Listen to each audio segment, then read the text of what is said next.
আল্লাহ, এ দুনিয়া তুমি পাঠাইলে, মানুষের মধ্যে এত বিভেদ দিলা কে? কাউকে তুমি সাততলা দিলা, কারো তুমি গাছতলাও দিলা না।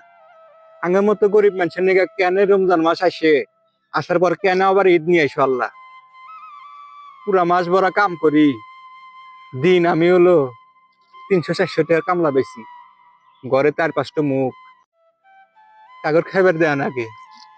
আবার ছোট ভাই বেরাদার আছে, সামনে ঈদ আসতেছে না, আঙ্গুরের গলায় হলো মুসিবত চাপতেছে। এই দুঃখ কষ্টের কথা কাক কমু?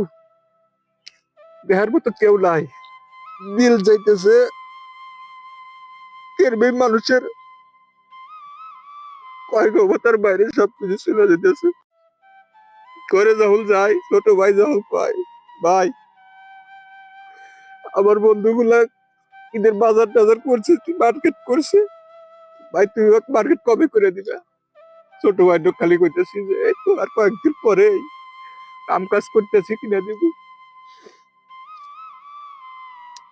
চাইল্ডরা লোকেরা লাগে, সবকিছু কিনা খাওয়া লাগে।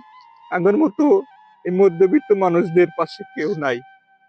গরিব মানুষ তো হাত পাততে পারে, আমরা তো হাতও পাততে পারি না।